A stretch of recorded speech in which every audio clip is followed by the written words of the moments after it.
See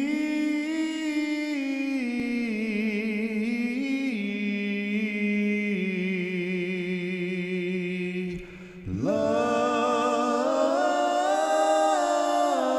in all things.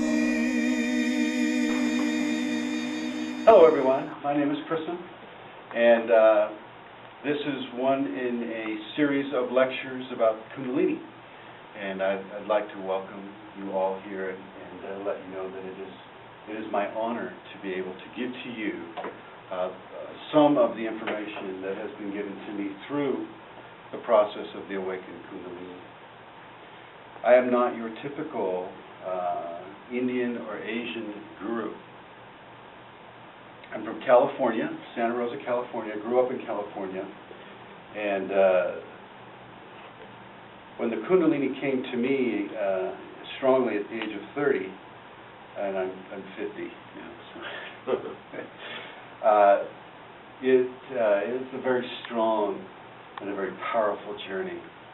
And at the time, pre-internet, there was no information to be had or to be given about this process and how to walk a path within such incredibly dynamic changes and transformations. And so I suffered quite a bit. But I also learned quite a bit through that suffering. And as I was later able to discern, the sufferings and the educations I was given were basically preludes to a mandate to teach for other people who may be going through this journey a safe and a sane way of approaching the intensity of the Kundalini. Okay.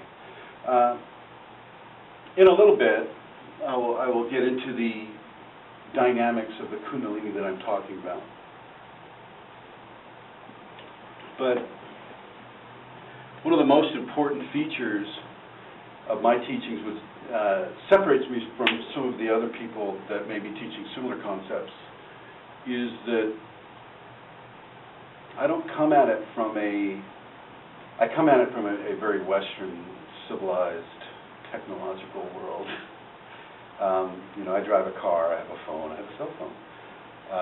And most of my teaching is done on the computer. This, in one way, has greatly expanded the reach of the Shakti Kundalini within me.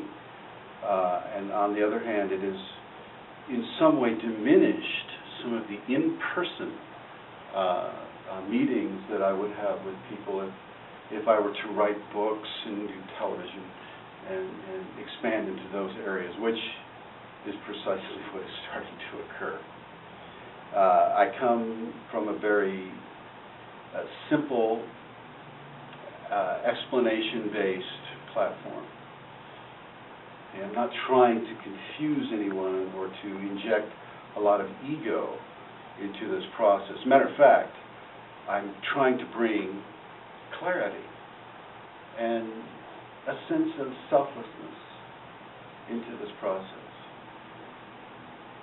One of the major platforms of the teachings that are given is the idea of service.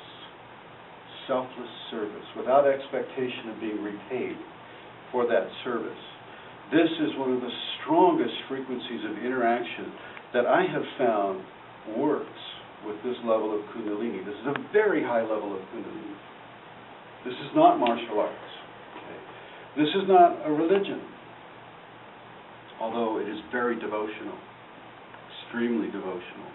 The church that this devotion takes place within is your body. The most sacred church that you have.